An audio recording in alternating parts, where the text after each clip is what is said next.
Welcome back, everybody, to another episode of You Press Play Sports. I'm your host and business manager, Richard Pereira.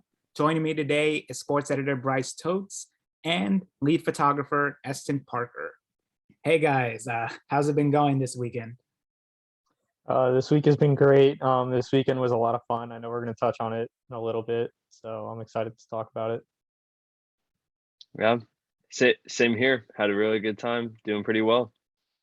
Yeah, and before we get to that excitement, we do have to talk about a few losses, and that is from FAU basketball in particular. Men's basketball last Thursday went on the road to Bowling Green, Kentucky, as they suffered a 76-69 defeat to the Hilltoppers. Yeah, we lost a Big Red on the road, and we were doing good. The team was doing good. They were riding high at home. They were on a 4-game winning streak, and now it's snapped because they lost on the road. So, what do you think? What do you guys think of their performance last Thursday? You know, they were playing pretty good throughout. It was a tough blow. I think they'll bounce back though. They got another big game coming up this Thursday. I'm excited to see, what coach puts in them, what fire it kind of lights under them, and see how they move forward. It honestly, they're just such a fun team to watch. I just wish they could win at least half of their road games. I think that's just the main thing holding them back right now. They just really struggle on the road. Yeah, like when you look at their records, home and away, their home record is basically really dominant, 13-3, one of the best home records in Conference USA, or if not the best. And then you look at their road record, it's 2-7. It's like we see two different teams when it comes to the home games and away games. But for this week, they do have some pretty crucial matchups coming up, and it will show whether they deserve to be known as one of the best teams in Conference USA, or at the very least, one of the best teams in the East Division. As on Thursday, they will take on North Texas, who, as far as we're aware, has basically the best record in the West Division. They barely have any losses. I think they only have like 3-4 losses. And then on Saturday, they take on Middle Tennessee, who is a contender for that East Division title. So, what does the team have to do going into these games to make sure they come out with the victories? Well, the team's got to focus on fundamentals. They got to get back to basics. They got to put that loss they had behind them on the road. And they just got to work as a team. I think towards the end of the game last Thursday, they were taking some desperation shots towards the end. So I think they got to avoid that and just play with confidence. And Bryce, going off of what you said, I think they need to fall back to what they've done really well in their last few home wins.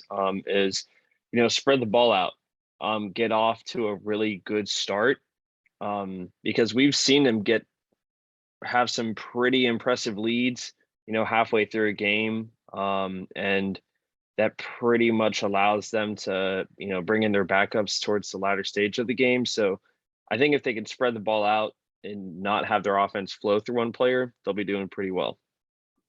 Yeah, definitely.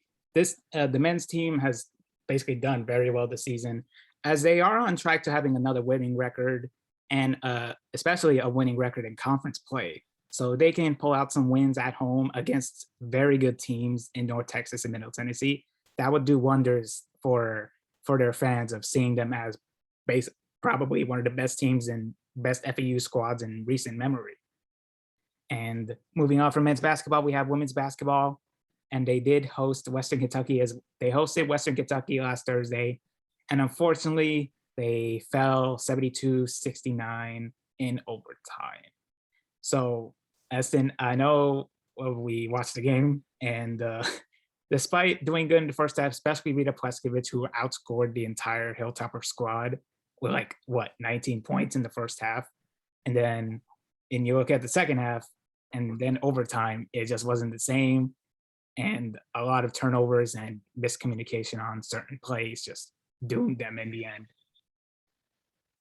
I think what was really frustrating to watch was as the game progressed, you could slowly see FAU lose the momentum and lose their hold on the game. And I believe it was with about a minute or 30 seconds left was when FAU lost the lead. And granted, the game went to overtime. They had their chances, Now, the frustration on the court seems to be growing more and more every time I watch him play. And also, side note, there is now another member off of the roster. I forget her name, but 00 was her number. I believe she was from Spain. I don't want to. Oh, I Marta. don't remember. Thank you. Yeah. So the roster's now down to 10 players, I believe. It's really thin. And despite all of it, credit to them for holding on to the lead for as long as they did. Playing, pretty well for the majority of the game, but just really poor, hate to be harsh, but really poor decision making in the later stage of the game. I believe at one point with I think 10 seconds left, they were down by 3. We have the ball, and Kukendall drives down the lane for a layup, which left us with 3 seconds left to spare. So it was a really tough loss, but again, credit to them for, I guess for really making it a game. So Yeah, it was it was a very tough loss and a lot of frustration in the end with the turnovers and not making the right play necessarily. But hopefully they can bounce back this week as like men's basketball, they will be taking on North Texas and Middle Tennessee. Only difference is the women's will be on the road in Denton, Texas to take on the Mean Green on Thursday, and then the Blue Raiders in Murfreesboro, Tennessee on Saturday at 3 p.m. So hopefully the women's team can sneak out at least one win on the road, hopefully an upset victory. But we'll see what happens from there. And moving on from FU basketball, we find on the 18th, we'll finally have FU baseball back for the 2022 season. They will open their season against the Minnesota Gophers, if I'm not mistaken. And Golden Gophers, indeed. Gophers. Okay, good. Okay, at least I was part right on the team name. So February 18, that will be their season opener, and it will be their first series will be at home at FU Baseball Stadium, going from Friday, February 18th to Monday, February 21st. So guys, what is your outlook on the team this season that has you looking optimistic for it? Oh, this team is stacked. They got a lot of good players coming in. I think they have 16 newcomers this season, though. The veterans should be able to help them. John McCormack, head coach, seems to be confident in the team as well. This has been one of the most consistent programs in school history, so it's exciting to see what they're going to do this season. I think for me, the trio of Tony at catcher, Pendleton, and what's his name, Shanuel. I think those 3 guys will be a huge reason or a huge factor over the success of the season. But like y'all mentioned, we have so many newcomers coming in that will likely make a huge impact. And just looking at the schedule, I mean, their opening series, obviously we open up against Minnesota, and then shortly after we go to Miami, but then following that we've faced Delaware and Michigan. I like the competition that we have for these first few, for the opening part of the season, because I think if they can, get out of these first few series with, to win them, I think that can give them a lot of momentum and confidence, as we, entering the bulk of the season. Yeah. Well, for me too, I like, Pendleton and Tony as the 2 main catchers on the team, but I do like the pitching rotation with Ostrander and Hunter Cooley. I think they're going to be a great pitching tandem, and who knows, maybe we might see Mitchell Hardigan come onto the mound again this season if they really need him. And when you look at pitchers, they do get back Jacob Josie, who couldn't play the rest of the season due to injury last year. So, and then you mentioned some of the players, Caleb Pendleton, Nolan Shanuel. And I wouldn't underestimate Jalen DeBose and Stephen Loden, who last year, those 2 had their moments, especially loaded towards the second half of the season and in some moments during the playoffs. So the offense of FAU baseball is once again not to be underestimated. And personally, I'm excited to see what they can do this season. They do have a very good batch of games. First, as we mentioned, first against Minnesota, then that one-off against Miami, and then the series against Delaware, Michigan, and eventually Fordham in early March. But yeah, it's going to be a great season for FU baseball fans. So we'll see what happens from there. And ending our section with FU sports, we'll head on to national sports. And Sunday night, oof, that was a very good game to end what was an incredible postseason for the NFL. As Super Bowl 56 featured a 23-20 victory from the Los Angeles Rams over the Cincinnati Bengals. So all three of us predicted the Rams to be the victorious team in Super Bowl 56. And it's good to see that we were right, but not in the way that we expected initially from this game. So guys, what did you think of how the Super Bowl went out on Sunday? Overall, I think the Super Bowl was a pretty good game. I mean, there were a couple of missed calls that should have been called or maybe shouldn't have been called. There's a very controversial one. A lot of people would have been talking about if the Rams ended up losing that game with pulling the helmet. Overall, I knew it was going to be a close game. I didn't know it was going to be that close where it was going to be a game-winning drive with the winning touchdown scoring in the last 2 minutes. I think if Cooper Kupp would have been injured as well as OBJ, it might not have been the same result. It was nice to see, former Owls playing, having a game. Trey Hendrickson came up with a big sack early on and was prominent throughout the game. So it was a good game to watch, though. Yeah, and on the Rams end, shout out to Aaron Donald essentially sealing the game in consecutive games. Obviously making the big play to secure the win, secure the Super Bowl against the Bengals. Very similar play to what happened against the 49ers in the conference title game. Just completely bull rushed the offensive line, pressured the quarterback, and forced an incompletion, but against the 49ers, it was an interception. So it was a really entertaining game.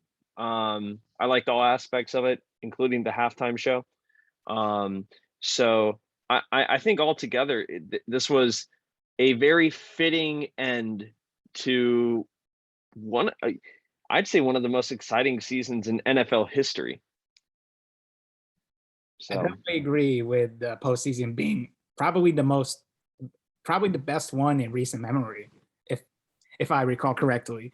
But yeah, this postseason has been incredible, and seeing the Super Bowl played as it went out, it was just a sight to see. And congrats to Matthew Stafford on getting the Rams the Super Bowl win, especially after losing probably his best receiver, Odell Beckham Jr., who reportedly got a torn ACL again, which is very unfortunate to say the least. But credit to Matthew Stafford on an incredible season, his first season out of Detroit and his first season in LA, and just getting the Super Bowl title as he did.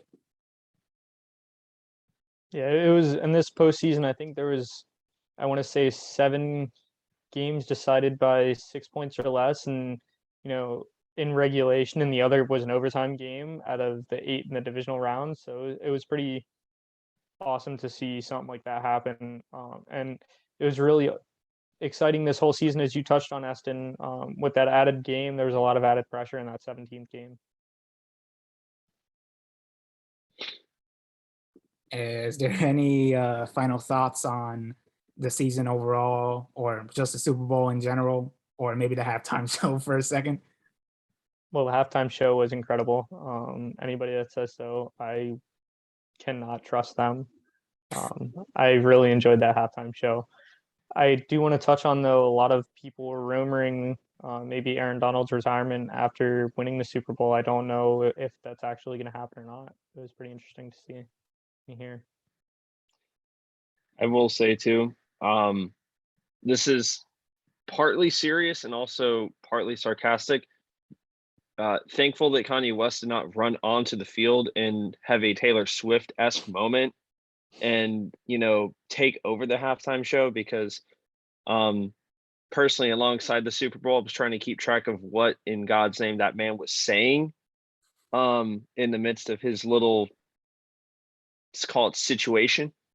So, yeah, sitting with Antonio Brown, his kid got the gloves from Odell Beckham before the game, who also really unfortunate injury for OBJ, a non-contact injury. I'm not sure if it was the same leg that he had previously injured, but he at least did make a really important touchdown reception in the game. But it really sucks to see him get hurt in what is what's got to be the biggest game of his life.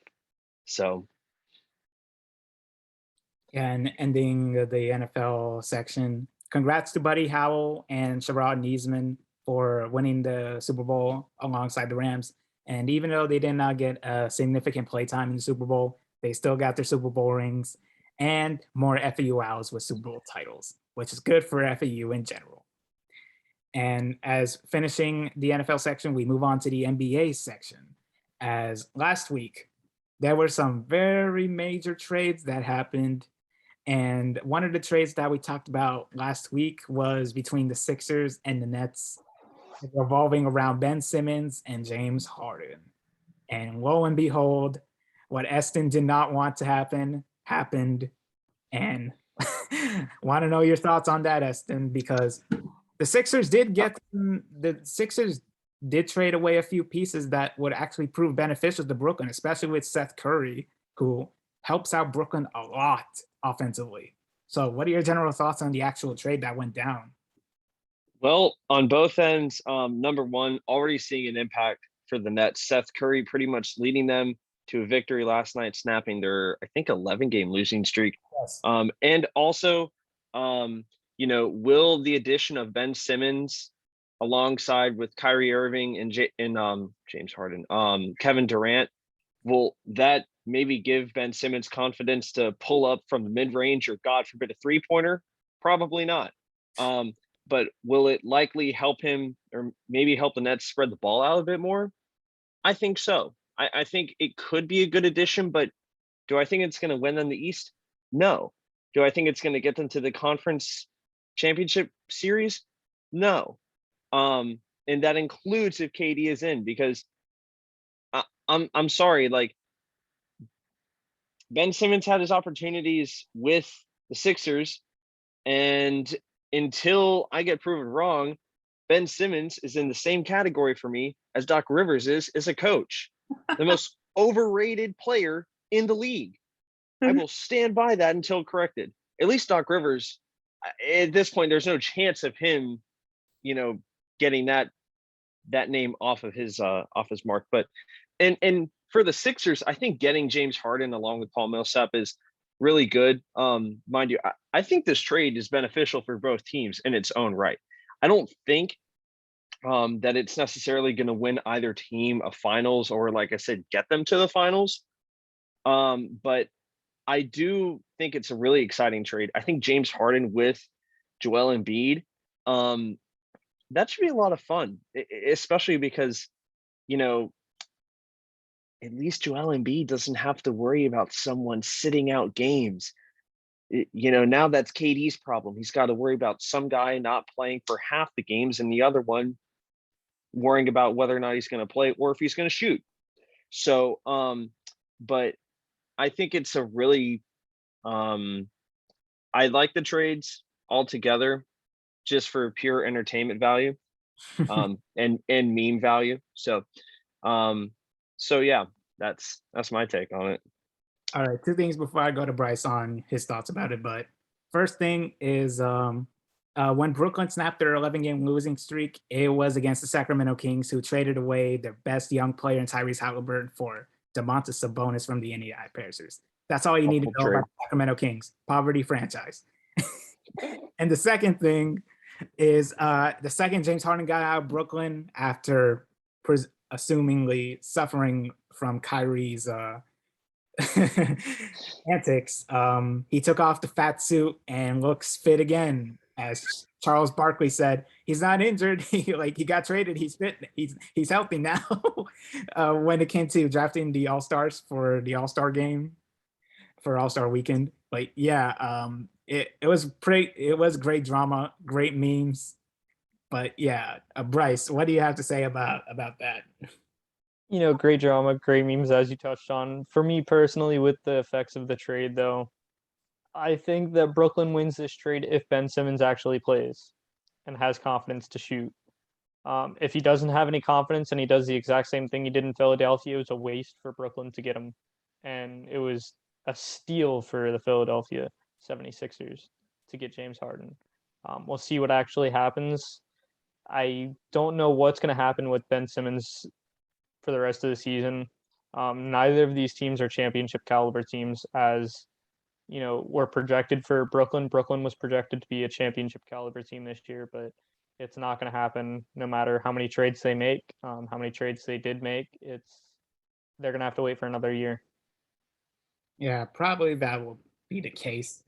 And there was another trade in the Western Conference, in the West that did go down mainly as the Dallas Mavericks traded Kristaps Porzingis to the Washington Wizards, which is a very questionable trade to say the least, because now I don't really know what to think of that trade, to be honest, but it was a very strange trade for Dallas to make, even though I kind of get why, because Kristaps Porzingis was not exactly playing up to his potential as a big man in Dallas. So sending him to Washington, who he can help Bradley Beal when he's back healthy, because Bradley Beal did take a surgery that will keep him sidelined for the rest of the season. But that was a very questionable trade for Dallas for now, to say the least. In my opinion, it was not a smart trade at all. Yeah, Kristaps Porzingis has been having a tough year, but stats show that he's probably the second best player on the team overall. So to trade him away to the Wizards, I don't get it.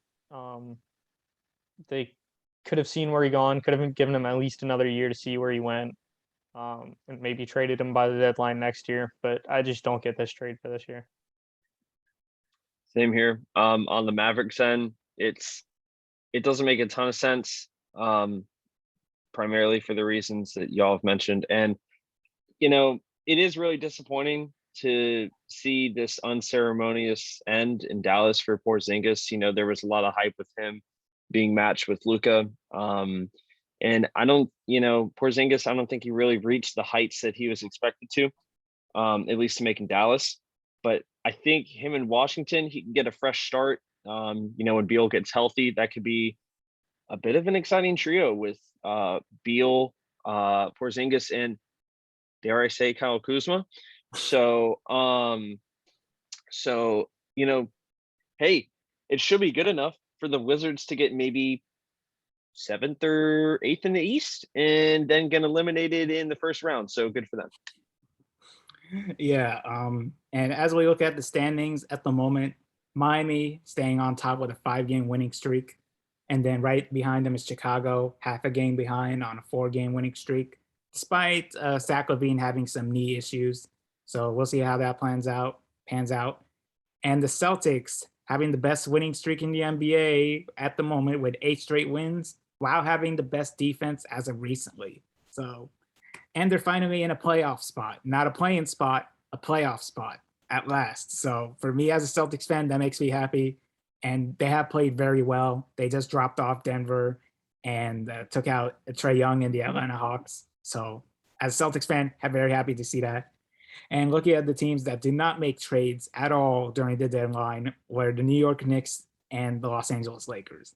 And I saw the Knicks play last night as they lost in overtime to the Oklahoma City Thunder, to a very young Thunder squad to say actually. So that's just sad New York Knicks misery. So thankfully Kevin isn't here for him to not be roasted, but it's a tough time to be a Knicks fan.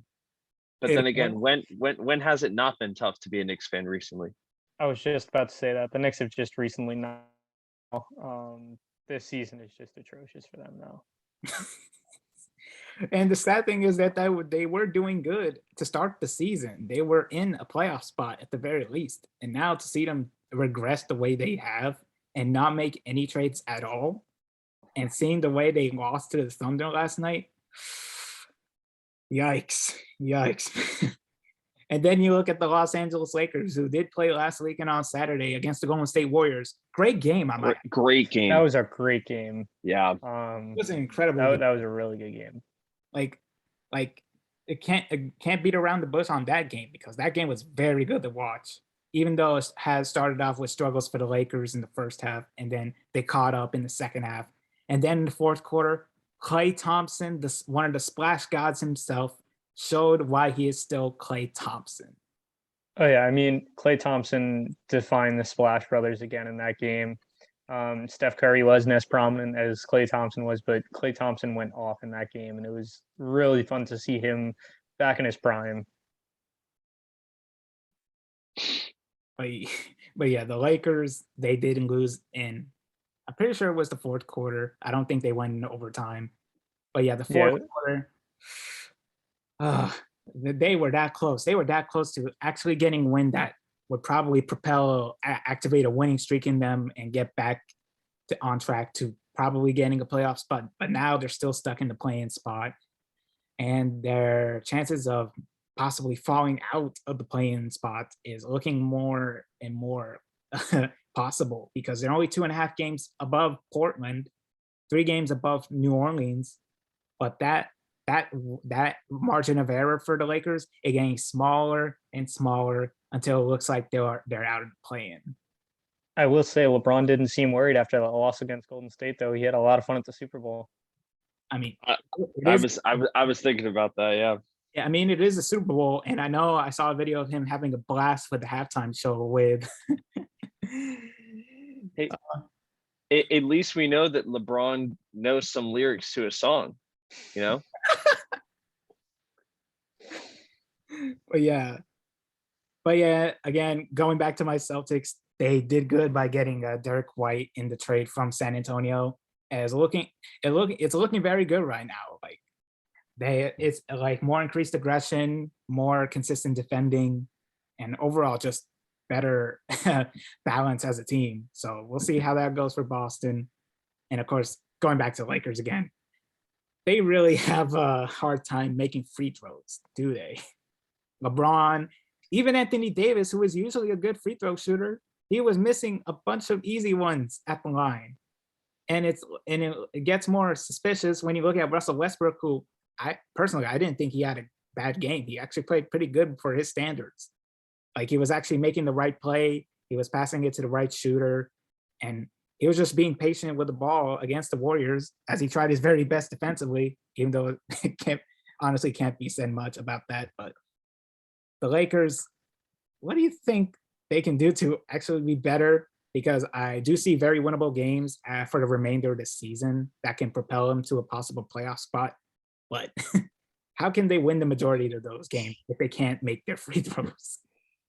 Listen, I don't think the Lakers are going to win a majority of their remaining games, and I don't think they're going to make a playoff spot. If they do, I'd be shocked, and it'd be a first-round exit. Yeah, I'm pretty much with you, Bryce. I maybe LeBron and AD, and I guess I'm not going to say Russ, more LeBron will like single-handedly will the Lakers to a play-in game, maybe get to the first round, and then just get flicked away, out of the playoffs again. It's crazy to think that there was a lot of hype about them being a finals contender at the beginning of the season, and now they're, hey, they're contending for a playoff spot. I mean, it's just been disappointing for the Lakers and for Brooklyn both. They were both projected to make the finals this year, and it's just sad to see. But it's good storylines for other teams, to see other teams rising to the top.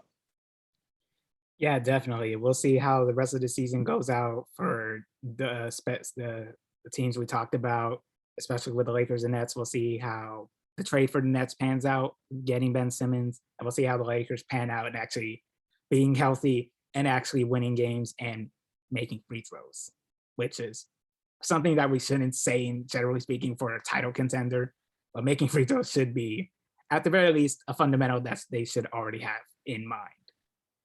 And with that, that'll be it for this episode of You Press Play Sports. Make sure to hit like and subscribe. Click the bell to keep up with notifications from us. Also, be sure to go on upressonline.com to keep up with news, sports, and more content alike. To follow us on Twitter, for me, it's at Rich26Pereira. For Bryce, at Bryce Totes. And for Eston, at Eston Parker. Thanks for watching, everyone, and have a great day.